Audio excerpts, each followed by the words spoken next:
Welcome everybody to another episode of the Global Renaissance Podcast. I'm your host, Trevor Barrett. I got a good friend here with me. Some people call her my twin, namely her.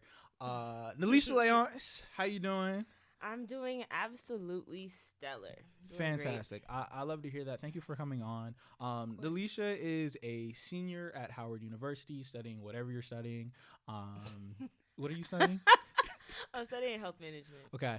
So senior studying health management. You are a active HBCU advocate. And so I definitely want to talk about this. I don't know if I would consider this an interview. I feel like this is more of like a co-host, like conversation type situation. But, you know, it might be part interview type situation. But what I wanted to get into first, like I said, you're a known HBCU advocate. You make your rounds. You know, you have your little tour going on. I don't want to call it a little tour. Like, you got a tour going on. Yeah, you know what I'm saying? You know. So I think that's absolutely excellent. So the first thing I want you to start with is an introduction of yourself. Who are you to those who don't know you?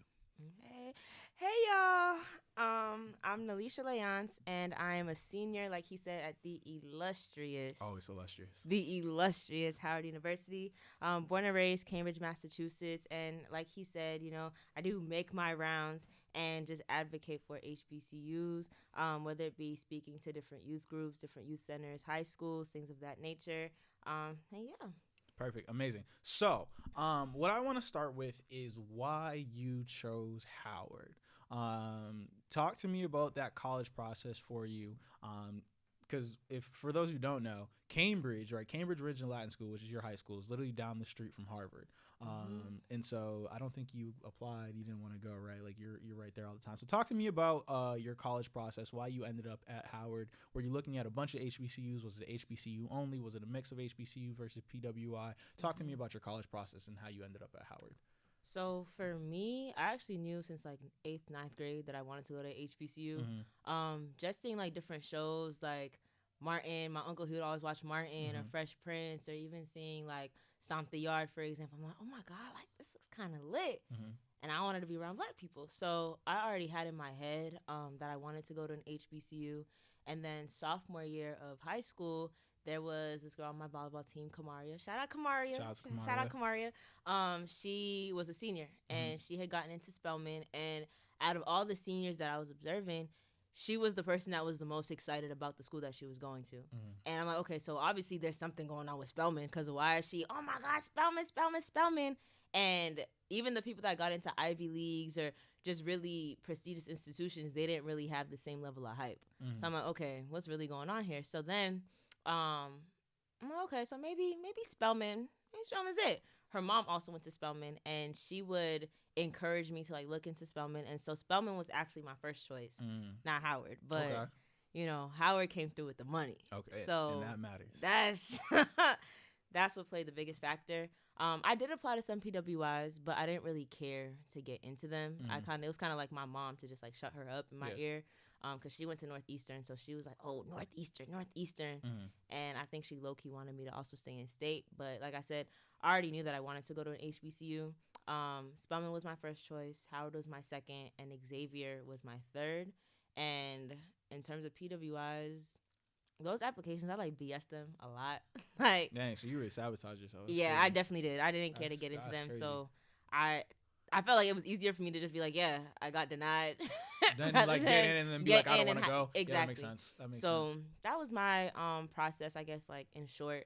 You know what's actually hilarious? So my little cousin, you don't know her. Her name's Naomi, or you might, I don't know, you might interact with her before. But she wanted to go to Spelman, but ended up going to Northeastern. So it was almost like the opposite kind of sort of, because Northeastern came with that money. They came with the money, and that's valid. That's valid. I know from my grade, a lot of people that I like have spoken to in HU 23, a lot of us received a really nice scholarship from Howard specifically. And so compared to like the other HBCUs that I applied to, compared to a lot of the in-state schools as well, Howard came through with the money for me. So, and when I visited for Accepted Students Day, it was lit. I'm like, okay, I can see myself here. It's like nice little vibe, beautiful black people.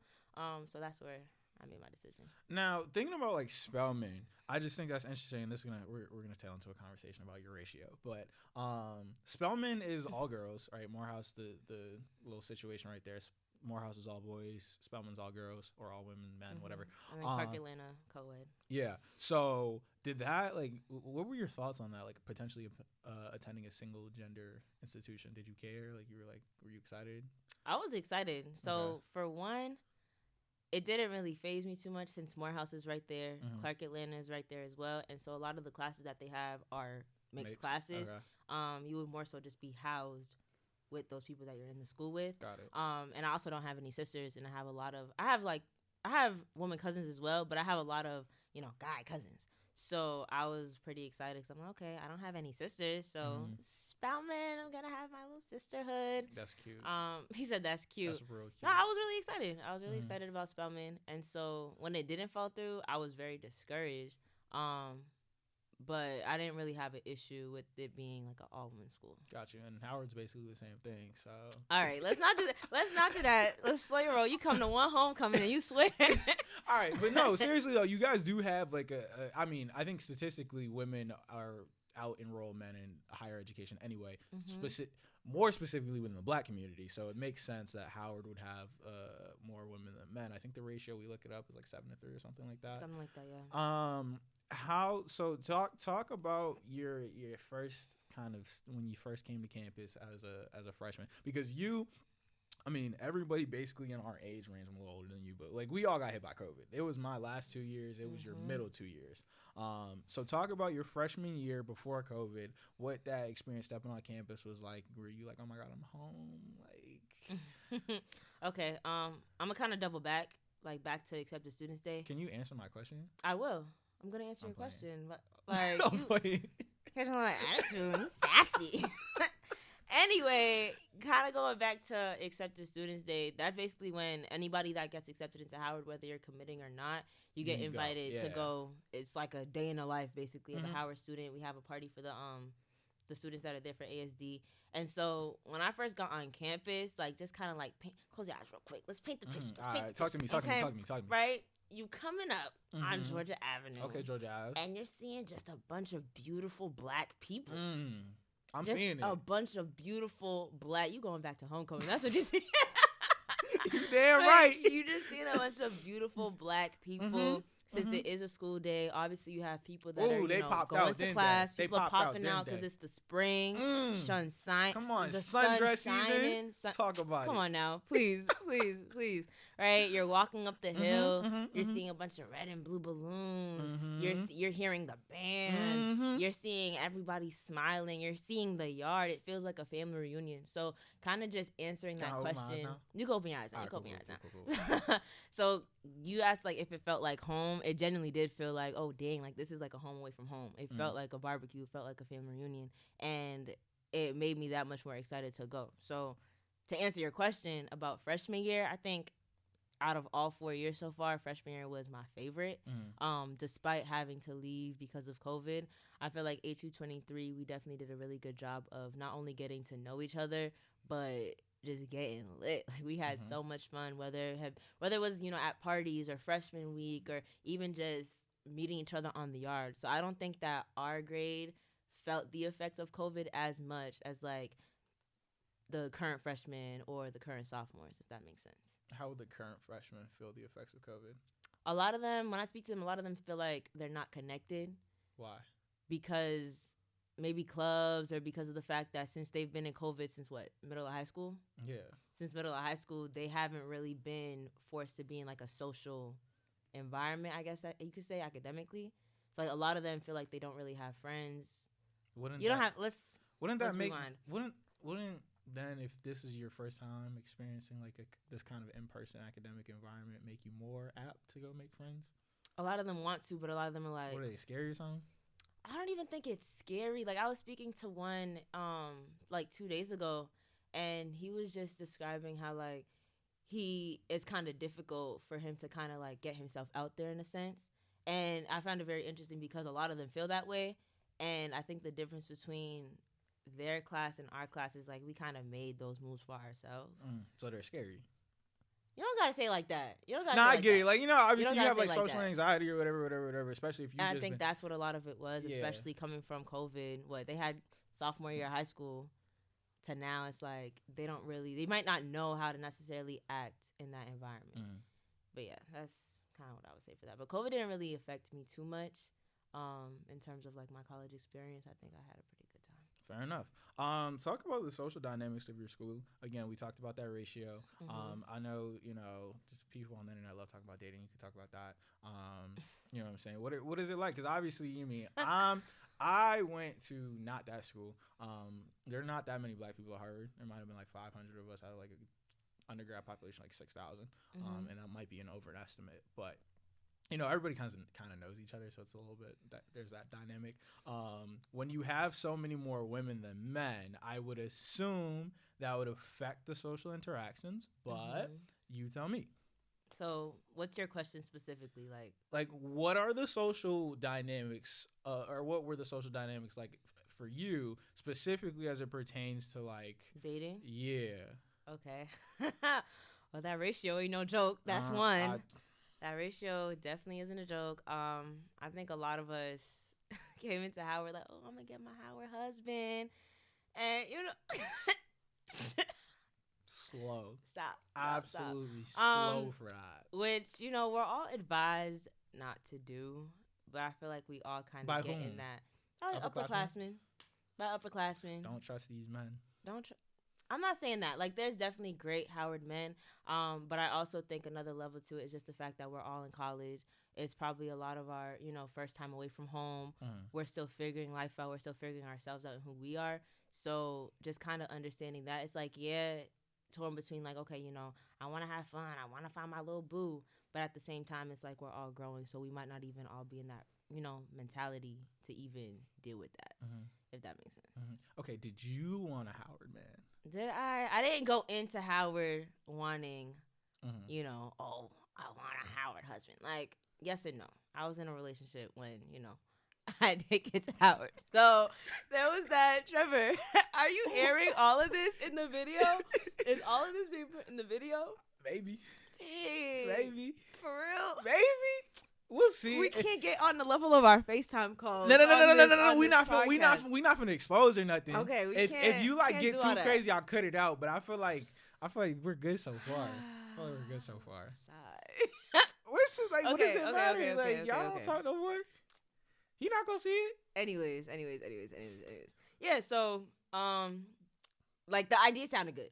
The idea sounded like, okay, I wouldn't mind getting me a little Howard boo or whatever, but it wasn't like the main thing that was in my mind. It's like at the end of the day, I'm going to Howard to get my degree. You're saying it all like, oh, getting it, but no, like for real, like I'm going to Howard for a specific reason. Yes, I know I'm gonna have fun. Yeah, a little thing come out of it, then okay. But at the end of the day, that's not like my main. No, I get that. I wasn't mocking you. Like, I think education is extremely valuable. Now, did I go to school because I wanted education? No, but like, we know you just went to flex, but okay.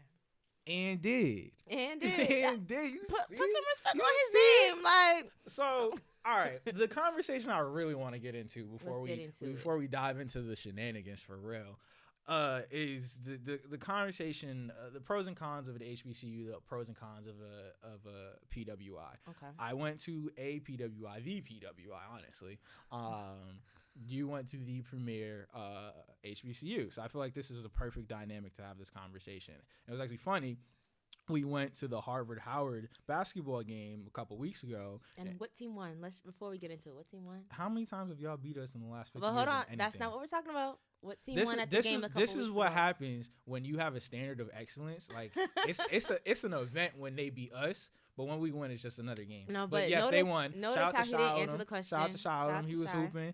Y'all was hooping. It was a good game. But I remember when we got out the car, one of the the people who was working the parking lot was like, "Oh, y'all went to Howard," or something like that. He was trying to trash me because I went to Harvard. I'm like. But I think there's a very real conversation to be had. I think a lot of people are not on both sides of the discussion are very disingenuous. So obviously you can speak to the HBCU. So I'll let you kind of highlight the highs and the lows of your experience being at Howard specifically, but an HBCU in general. Okay. Should I start with the pros or the cons? Start with the pros. Okay. Notes. So on a positive note, I think for one thing I already mentioned is the fact that it feels like a family. So I know a lot of people, they may be coming from different home environments that may not be the healthiest, or they may be coming from a really white area or coming from like a white high school. I think that one thing that makes Howard really special is the fact that it does feel like a family. And in addition to that, like you said, excellence, the standard of excellence is expected.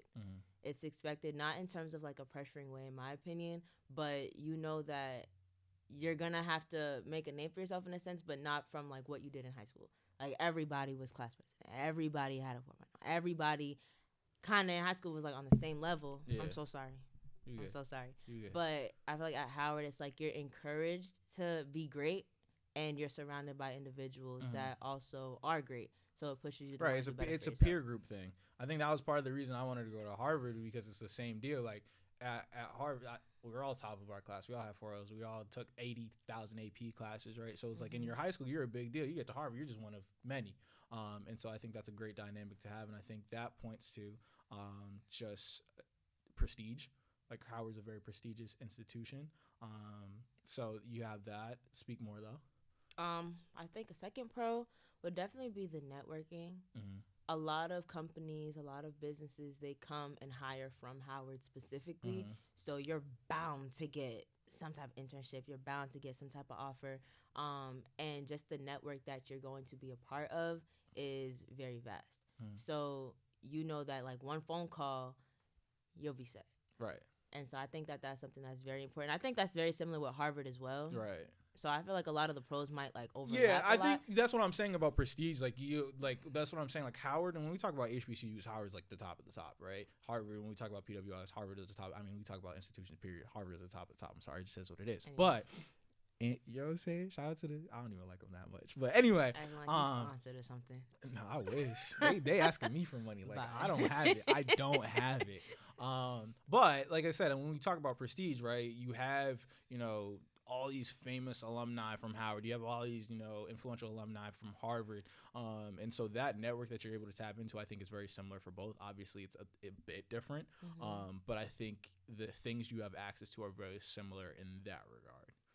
A third pro I could say that's definitely different from Harvard is the fact that you're being educated by individuals who look like you and who probably have experienced the same things or similar things as you have. I know don't quote me on the number, but I know that there's some studies that show that you're more likely to do better academically if you're being taught by someone who you can relate to. And so I know for myself, I can count on like one hand how many non-black or non-professors of color that I've had at Howard. And I think that speaks volumes because it's like, I'm not going to name the institution. It is in Boston. But this individual, I was speaking to her, and she was not only saying that in all of her classes, she's the only black girl, period, and she has no black teachers. And so it really kind of like discourages her to perform in terms of academics. So I will say the fact that we're being taught by a lot of black professors, and a lot of them probably went to Howard or went to an HBCU, they can speak from a point of experience in terms of just how they're educating us. And it feels like, I remember freshman year, first semester, I'm like, dang, like I feel like I'm around a bunch of aunties and uncles. That's literally what it felt like. And just the level of care, since we do have a lot of smaller class sizes, they actually know who you are. It's not just a name and a student ID number. They're genuinely showing care, and they're genuinely wanting you to succeed specifically and catering to your learning style specifically, and not just 500 students in a lecture hall. Right. So that's something that I can definitely say is a huge pro about Howard, just the level of care from our professors, and the fact that since they do look like us for the most part, we're able to relate to them a whole lot more. Do you remember how many like black teachers you had prior to college? Oof. I had a good amount. Especially like during high school, kind of. I know my first black teacher though was, I think, 6th grade. Yeah, 6th grade. Shout out to Mr. Newman. Shout out to Mr. Newman. Shout out Mr. Newman. But I think that was my first one. 7th grade, Miss Bates probably was the only one. 8th grade, Miss Pierre Louise. So I think I had one each year in middle school, like core classes. And then getting to high school, I had a pretty good amount, but it was also kind of like split up as well. Did you notice a difference in terms of your performance and how you behaved and how you just operated in classes where your teacher was black versus not? Or is that just something that you didn't Not necessarily my behavior, but definitely my level of like the way I like the class. Yeah. And just being able to have certain conversations with my teachers because I know that they could relate to me. Like, for example, my 8th grade ELA teacher, Miss Pierre Louis, she's Haitian. I'm Haitian.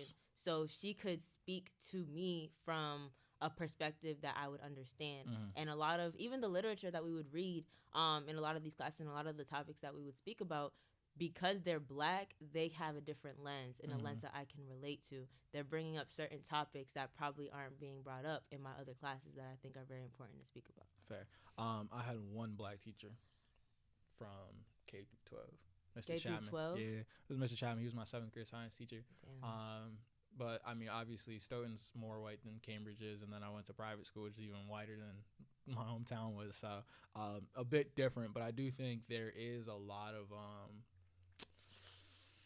I don't know. I think there's a lot of power in having somebody you can identify with on that level. Because I mean, as much as race isn't real, it's very real, right? Like it's not a biological phenomenon, but it's very much real in our social kind of parlance or whatever. And so to see somebody who really looks like you in this kind of authoritative position, I think is very powerful. So I think that's definitely a huge benefit of an HBCU. I know for us, like at Harvard, we had Black professors. There wasn't nearly as many as you have at Howard, but you could definitely feel there was a difference when you were in class with a Black professor versus in class with white professor. Even though they might still care about you as an individual, there's just a level, like you said, they feel like your auntie or your uncle. Like it's just that family bond that I think exists. So I think that's definitely a powerful thing. Any more pros you want to hit on before we really start digging into? There's a lot of pros that I have, honestly. Let me see if I can say another one. Let's see. What did I say so far? I said... You know I have a bad memory. You said it's Black people, it's Black teachers. Is that what my first one was? Black people? I think so. I said no. I think it's like a family environment. I said yes, feels like a family. I think that's what I said. My second one was the fact that... What did I say? The networking, the network aspect, and very great opportunities. Third one, Black teachers. Black professors, excuse me. Let me see. I feel like there's definitely more. They'll come up as we speak. They'll come up as we speak. Fourth one, homecoming. Homecoming is fire. Let's talk about homecoming for a second. We don't have to speak too much on homecoming because I know exactly what you're gonna say. We're gonna speak on homecoming.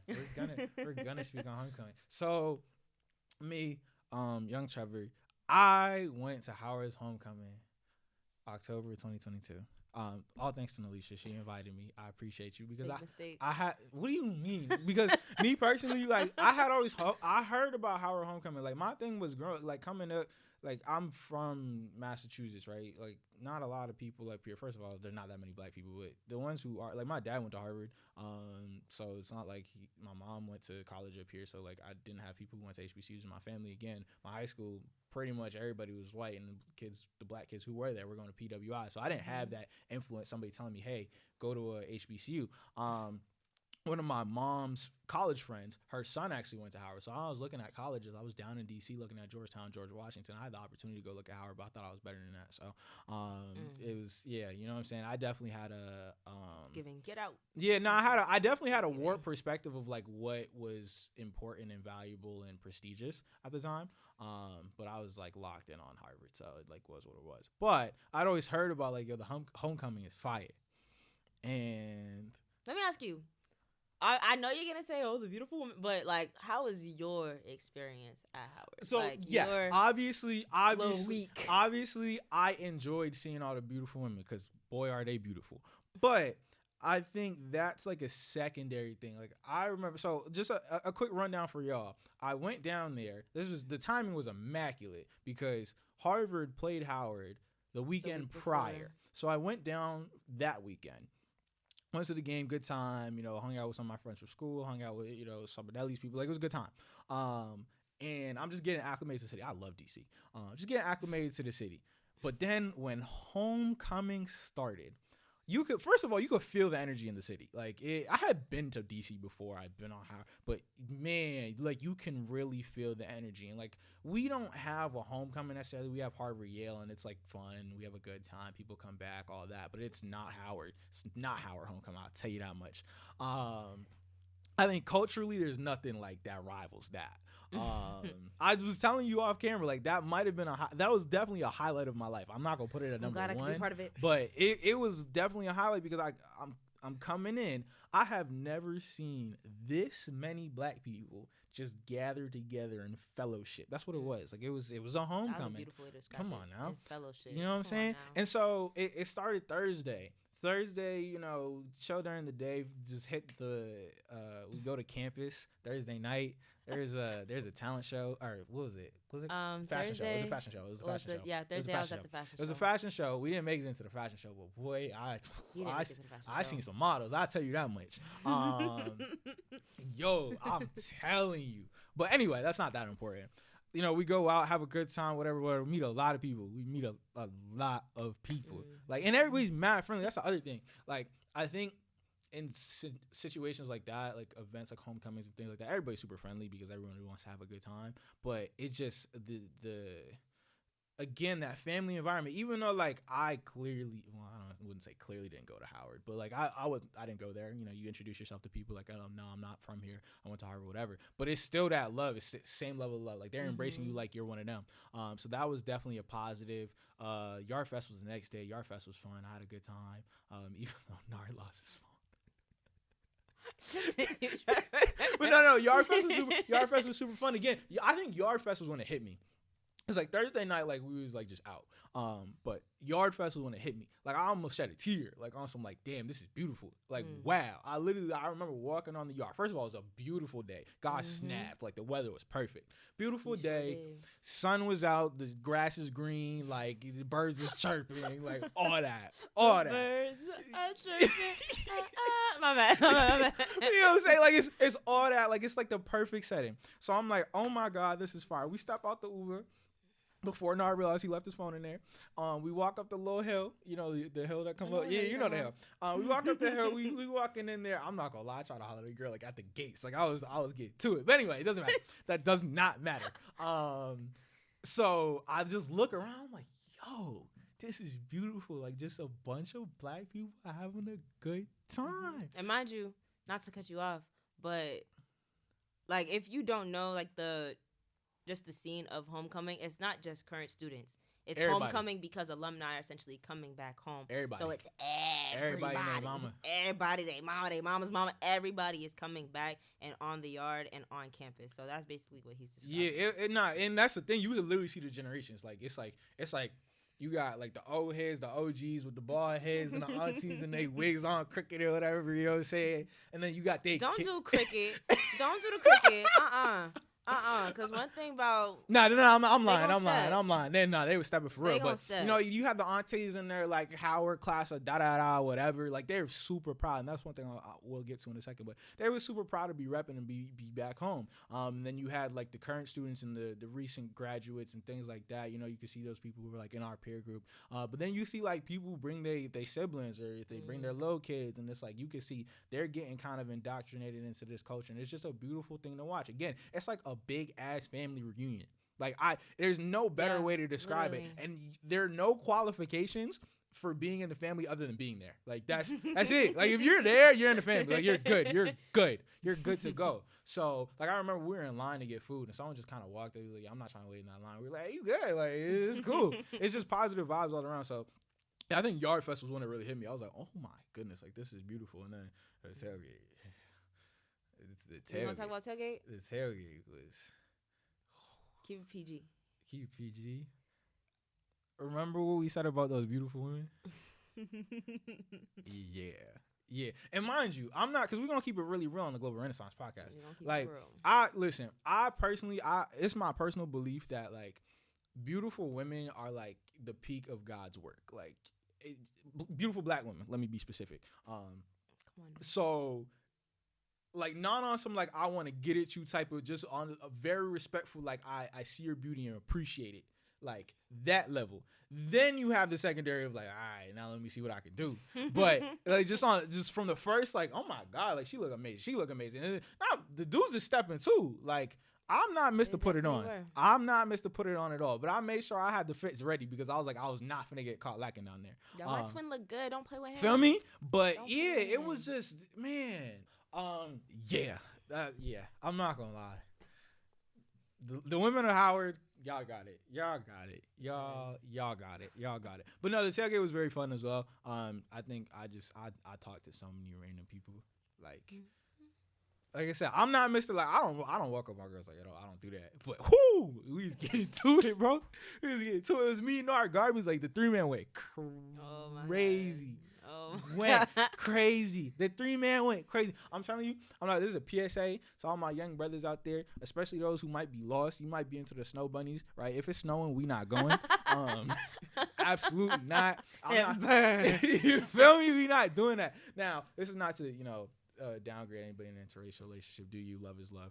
However, all my brothers, if you need to see the light, bro, take your black behind to homecoming. You ain't never going to want to go back. I promise you that. This is a PSA, and this is staying in the. That is so funny. This is staying in, like. Yeah. I mean, for the ladies too, even though the ratio is what it is, 7-3. 7-3 is crazy. 7-3. 7-3 is crazy. What he said about just appreciating just the woman at Howard's beauty and just beautiful black women, it was beautiful black people, period. That's a fact.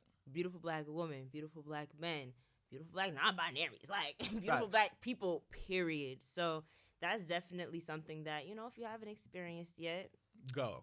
Even if it's not Howard homecoming. Like, I know we rep our school heavy, and our homecoming was lit, in my opinion. But, you also have A&T. They have GHO, PV, Tuskegee. Like, there's other schools as well. So I don't want to just act like it's just Howard because there's other HBCUs as well, other homecomings too. No, I've heard they all be turned. I only went to Howard, but man, that was definitely a good time. Like I said, it's from a perspective of like I'm very much big into culture. I mean, like if you listen to podcasts, you kind of understand that. Understanding like Massachusetts culturally is not like, especially in terms of black culture, like there's not that huge scene there. Like to be in that environment was really an experience. Like I said, it was just beautiful. Like I'm so serious when I said like I almost shed a tear. I was like, damn, like this is just damn.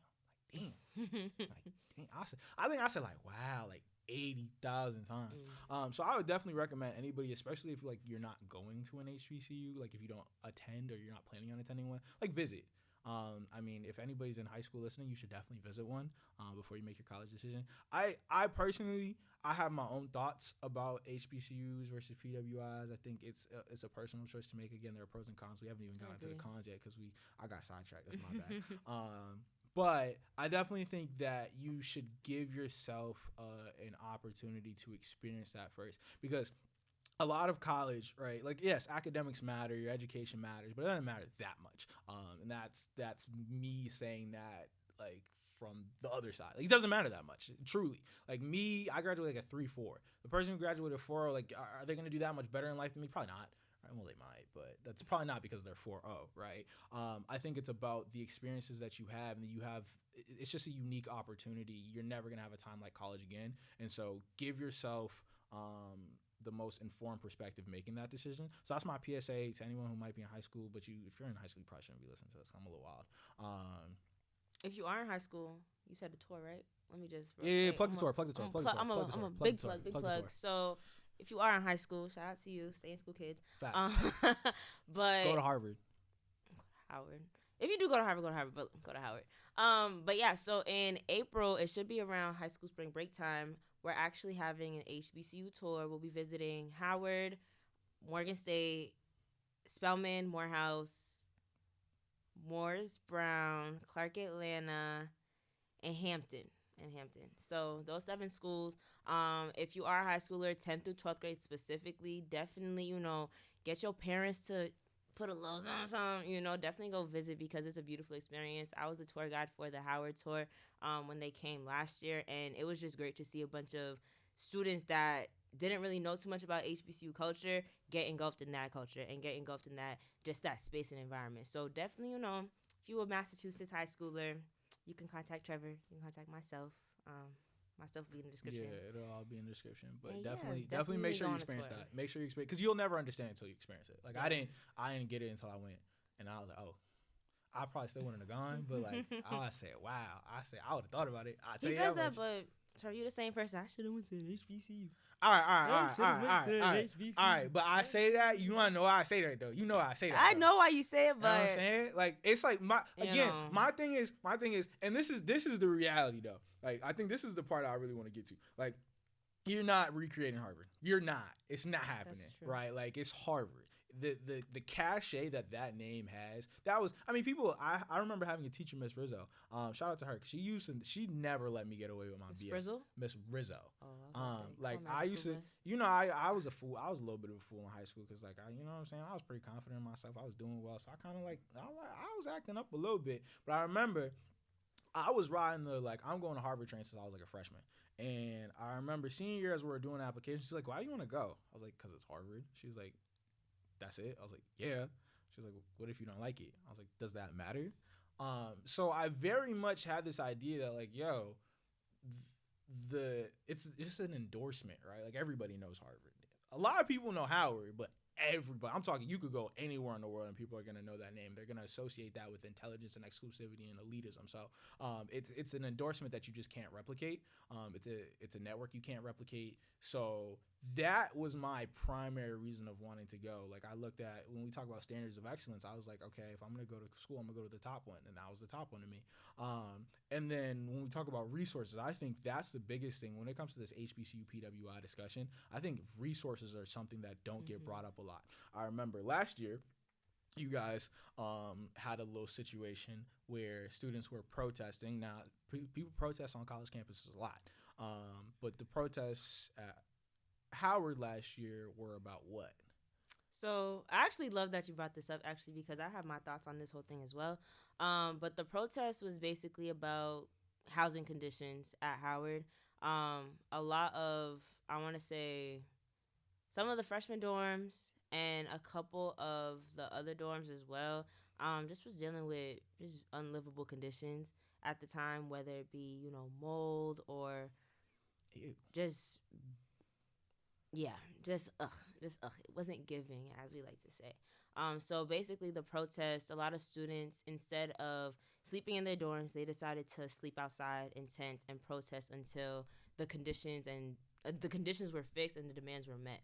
But the reason why I'm glad you brought this up is because a lot of people were coming at Howard basically saying, oh, because it's an HBCU, this is the reality of the situation. When in reality, the only reason why it was so publicized is because it's Howard. We're not going to sit up here and act like there's not other schools, PWIs, for example, that face the same issues. Man, let me talk about Harvard's housing for a second. Go ahead and talk about the dorm I lived in, so the house system, like I was in Adams House. I was in Randolph Hall. They're renovating it now, but that thing was built in the 1700s. Like, I'm pretty sure it's built by slave labor. Like, it definitely was. It's old, bro. Like, it's old. Like, it's really old. Never been renovated. So, I mean, we have guaranteed housing all 4 years, which I think is definitely a difference.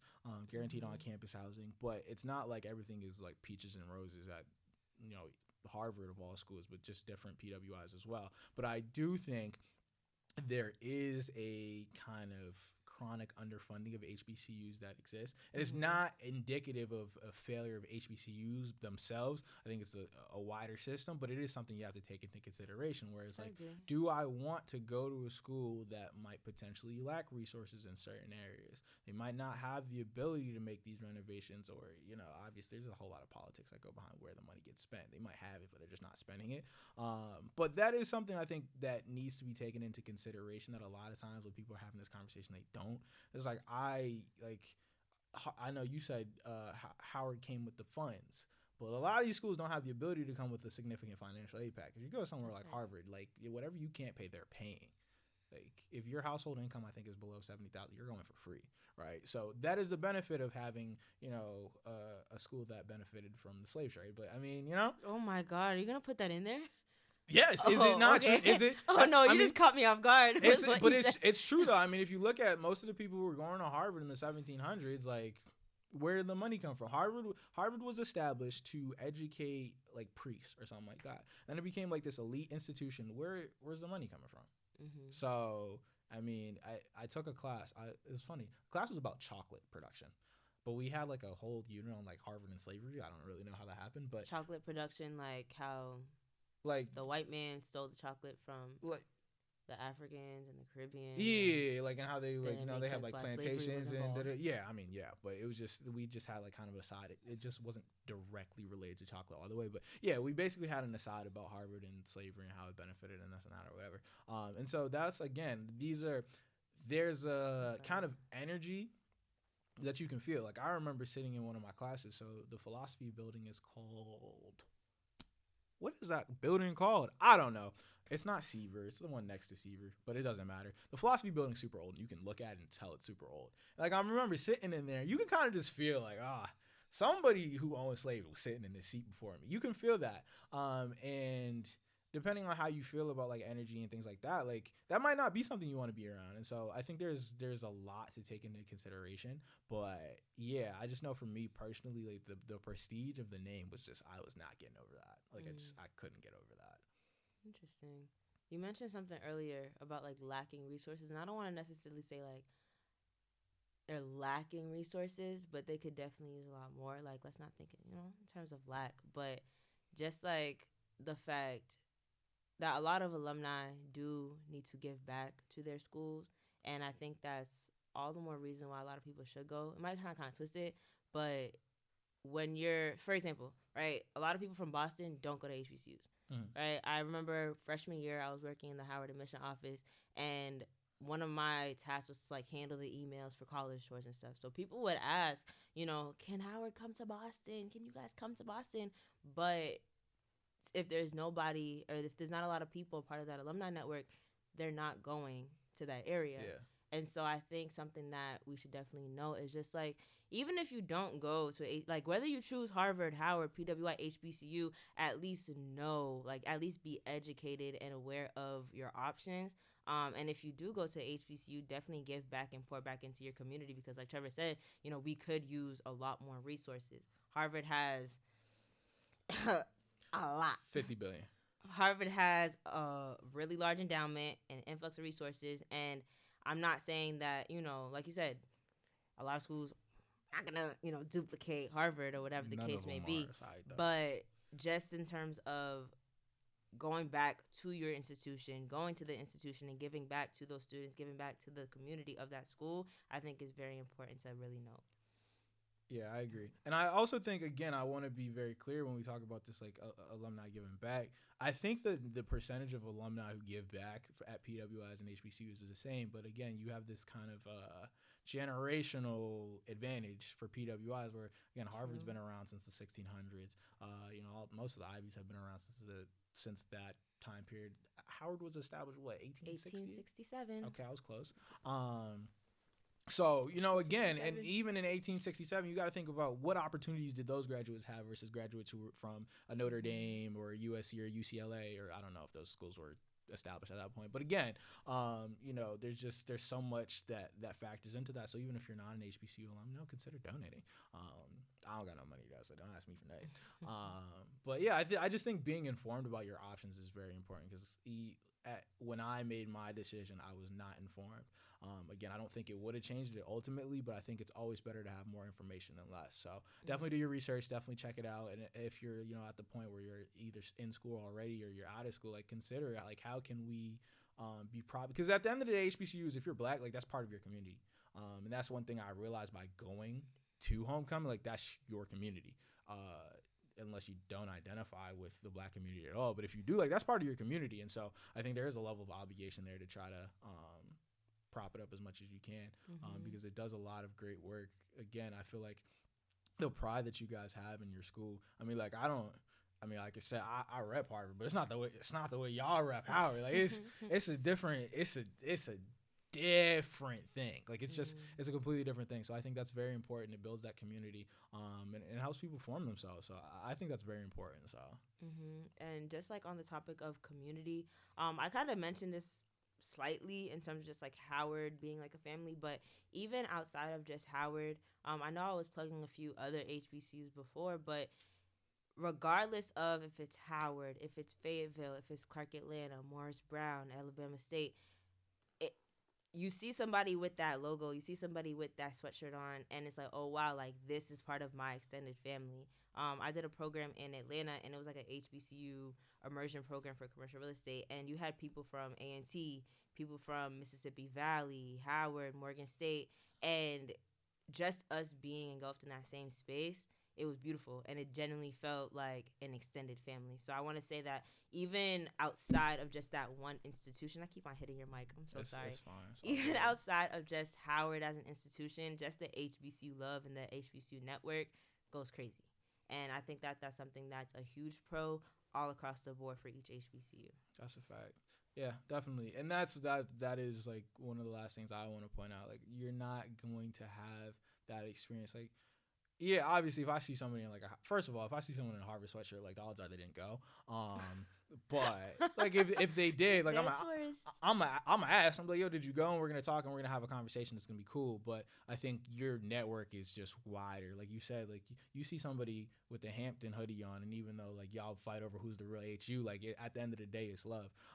And so I think it's just that community is a lot larger in that way. So definitely, like I said, just I thought this was an important conversation to have. Now to wrap up, Miss Leonce.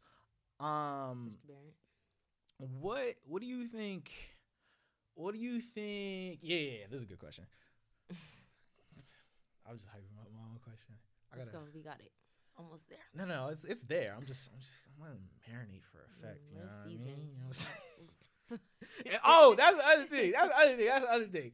Yo, our food was so bad. Like it was so bad. You know how no Soul Food Thursdays and nothing. Like we got Soul Food Thursday. Hey, Soul Food Thursday. But what do you think is one thing that having gone to school at Howard contributed to your development as an individual that you don't think you would have gotten having gone elsewhere? Let me process your question. Can you repeat it one more time, please? What's one thing that Howard contributed to your development as an individual that you don't think you would have gotten if you had attended elsewhere? Elsewhere meaning non-Howard or non-HBCU? I'll say non-H. I'll say take it how you want to take it. Okay. I'm still asking you a question. Okay. This might be like a little bit all over the place. That's okay. that is okay. Here at the Global Renaissance, we're all over the place. Okay, we love to see it. We love to see it. I definitely want to say that attending Howard has helped me take even more pride in my blackness and being a black woman. And even being, descended from the Caribbean diaspora specifically. For example, what are you talking about? Happy Independence Day. What are you talking about? Haitian Independence Day. First Black Republic. Years. What are you talking about? Stop playing with them. And I say that because, and this might be a long answer as well, but every student at Howard is required to take an Afro Studies class. And I had Dr. Carr, one of the best professors at Howard, hands down. I had Dr. Carr for Afro, I want to say freshman year, and he didn't just teach about African American or Black American history. He made sure to go back to like Africa, like kings and queens, the Caribbean. And since I'm Haitian, and it seems like Dr. Carr really loves Haiti, he would always talk about just Haiti. And I learned a lot of things from his class that I hadn't known already from my family or just from not doing my own research. And so just the level of excitement that he would teach with, and that we would just have conversations. And it just made me very proud to not only be of the Haitian diaspora, but just be a Black woman in general. And I think the fact that I'm surrounded by individuals who are also experiencing that, like, oh, wow, like, I'm genuinely learning how to be proud in my skin. I'm learning how to be a proud Black student, I think is very amazing. And I think that that's something that's special in terms of my experience at Howard that I probably wouldn't have gotten in the same degree at another institution. That's a good answer. I like that. Real quick before you close, how much does your Black identity factor into your larger identity? Because I think that's a very interesting like thing. Like, obviously it varies from person to person. For me, I mean, like that's like front and center. Like, I'm a Black man. How much does that factor into who you view yourself to be? Plays a big factor. I don't want to just say like, oh, the only parts of my identity are being a Black woman, but that's the first thing you see. Externally, okay, I'm walking. It doesn't matter. Like, I'm not going to say it doesn't matter what I am ethnically, but you see a Black woman. And so just in each avenue that I'm going into, whether like it be professional spaces, educational spaces, social spaces, I'm a Black woman. So I want to say it definitely has a great impact, and it plays a big factor in who I am and how I present myself as well. I don't know if that answered. Did I answer your question? No, it definitely answers the question. There'll have to be a part 2 of this, and you might just have to be a recurring little situation. Hey, go Renaissance podcast. You feel me? Because it's just like I feel like the way I was about to bring up like interracial relationships. I feel like we could get really. We don't have. I feel like we don't have the time for that. So that's what I'm saying. This will have to be a recurring situation. If maybe we should just record our FaceTime. Nah, we shouldn't do that. We're not recording our FaceTime. We're definitely not recording our FaceTime. That would be bad for all of us. First of all, that would be long. Shoot, I wouldn't want to record. Do you know how much like stories? Anyway, but I feel like we could definitely. I feel like we just touched the surface, even on this topic. I feel like there's definitely a lot more things that can be said, even in terms of just like. There's a lot we could say. I know. All right. What I need from the listeners and the viewers is I need y'all to let me know if y'all want Nelly back. I mean, if you say no, I'm just gonna bring her back anyway out of spite. But let me know, because you know what I'm saying. At the end of the day, we do it for the audience. Shout out to everybody who tuned into this episode. And for those who are tuning into this episode, where can they find and connect with you, Miss Leonce? Well, Mr. Barrett, since you asked. Y'all can find me on Instagram and TikTok at Nellisha. That's NELLISHA.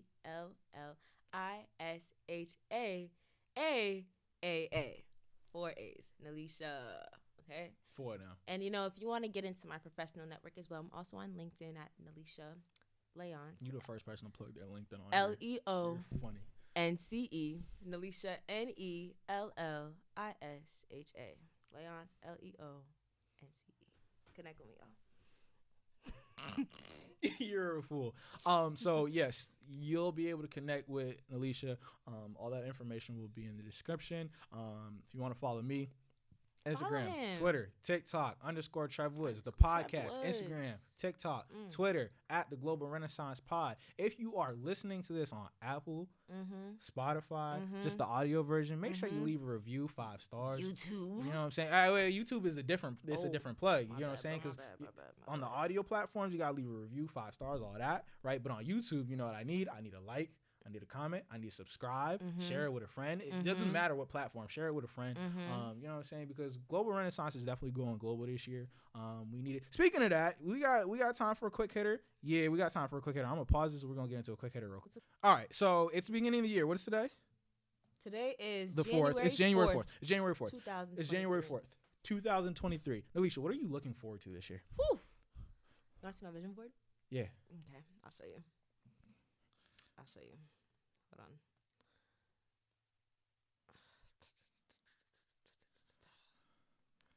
I literally made it the other day. Okay, here we go. No, that's the old one. Sorry. Here we go. I'll give you the vertical version so you can see all of it. This is my vision board. Okay. Took me like 2 days to make it. Shout out Pinterest. This is fire. Thank you. Now for those you guys can't see it. They're not gonna be able to see that. Can you talk about what you're looking forward to most in 2023, and maybe something you took from 2022 since we're here? You know what I'm saying? I don't know if this is like the most, but I'm definitely looking forward to transitioning into the quote unquote real world. Oh, she's graduating. I'm graduating. Big grad on the way. Yeah. Don't play with her. I can't wait to say that. I'm a Howard alum. I'm coming to your graduation. I can't wait to. I'm coming to your graduation. I really can't wait to say that. This is very crazy flex. This is off topic, but like, freshman orientation, we get in the auditorium. They're like, look to your left, now look to your right. One of you guys isn't gonna make it. It's like, dang. Wow. It's like, dang. And it's true. But what was I saying? Yes, just like graduating, obviously. Transitioning into the professional world. I'm definitely looking forward to that. I'm very nervous. I'm not gonna lie. Don't be nervous. You're her. Very nervous. Ain't nothing to be nervous about. You can't see me shaking in my boots, but like. Listen. All I'm telling you is all I'm telling you. You're good. Ain't gonna be no problems for you. Amen. Ain't gonna be no problems for you. You straight. Amen. Don't worry about we'll you. You Nelly knows. You right. Feel me? Let me Yeah. There we go. Yo, pop. Yo. Yeah. No, but I'm looking forward to it. I'm very excited be. for that aspect. I'm also excited to travel Where a we lot going? more this year. Do I want to say it? Nah, we ain't gotta say it right now. Do I want to say it though? You could. I feel like sharing all your goals isn't really okay. I'll say my birthday. My goal for my birthday is to go to the ABC Islands, Aruba, Bonaire, and Curacao. Because my overarching goal, I want to do like 30 countries by 30. So traveling is definitely going to be. Right now, outside of the US, we're at 3. All right, you gotta kick it in high gear. So I think Yeah, I guess so. If I do 15 by 25, I'll be straight. Yeah, but yeah, I'm looking forward to graduating. Looking forward to getting to the professional world. I'm gonna be 25 next year, bro. You're gonna be 25. I'm gonna be 25 quarter next century. Year, bro. My birthday in like what? Wait. My birthday's in 12 days. His birthday's in 12 Kobe days, y'all. year coming up. Can I ask for a birthday present for you on the podcast? For anybody who makes it this far? Absolutely. Not for real though. If you stuck it out this far, you a trooper. You a true one. My birthday present or your birthday gift to Trevor can be, like he said, liking, comment, subscribe, share. When you see the reels, repost. Fact. Follow his TikToks. Fact. His Spotify, Apple Music, right? I want to see Global Renaissance just thrive. Okay, Global Renaissance going global. If you really rocking with this man right here, my twin, if you want to do it for him, at least do it for me. Like, yeah, because they probably like you better than me. You know, at least do it for me, y'all. You know, feel me? Definitely share his stuff. Definitely share his content. Support because real one right there. So he's turning 24 in 2 weeks. Kobe year. You know I gotta turn up. Jordan year was cool. I'm not gonna lie. I put some work in for the Jordan year. You know, Jordan my favorite of all time. But Kobe year we gotta double it a little bit. You know what I'm saying? And that's the real. Oh, hold up! I just thought of a crazy analogy because really think about it, right? Like Kobe got the luxury of watching what Jordan did, watching the foundation that he laid. He got to look at it and he got to improve it. So my Jordan year, like I really did some stuff. I was very proud of what I did last year. Very proud of what I did last year. I think I started moving like my life in the right direction and I started really putting things together. But now I have the luxury of looking what I did last year and I had to double it. If this was my mic, I would drop it. You know what I'm saying? Oh, speaking of mics, I'm dropping music this year. It's coming soon. So be on the lookout for that. So yeah, we doing a lot of stuff this year. And just my PSA before we get out of here, my PSA to anybody listening, that thing that like fire that burn inside you, follow that. Like follow that for real, because it's a lot of people on the internet who gonna tell you how to live your life. They don't know you, so they can't give you no advice. But you know what's going on inside of there. Follow that. I didn't do that for a very long time, but I'm doing that, and I'm telling you, whoo, this thing fun. It's not peaches and roses. It be a struggle sometimes, but at the end of the day, it's more rewarding than anything else I've done. So you know what I'm saying? Follow that fire, and you gonna get to where. Follow that fire, you're going to get all your desires. That's a bar, and we out of here. Okay. You know what I'm saying? We got to continue, because I was actually going to say something what you just said. You get me? This is like a FaceTime call. OD. Our FaceTime calls are too long. They be, oh my God, bro. Oh my God. Anyway, I appreciate you. I'll save it. If anybody who's made it this far, I really appreciate you guys for tuning in. Nelly, thank you for coming on as always. You'll be back. I've been telling her she needs to be like a social media influencer. She got the personality for it. All right. And if she's not going to do it herself, she's just going to be featuring on my stuff. But yeah, again, once again, come on, show them the hair. You see the twist out? You see the jacket is fly like my twin fly. Shout out Legacy History Pride. You know, all your HBCU paraphernalia. Very fly. Not sponsored, but could be. You know what I'm saying? You got to post more to get sponsored. That's what I'm telling you. You want free stuff or you want free stuff? Let's get to it. I'm trying to be her manager. Like, this is my thing. This is a little aside. I don't know. We gotta edit. Listen, if you made it this far, I appreciate you. This has been another episode of the Global Renaissance Podcast. I'll catch y'all on the next one. Bye, y'all.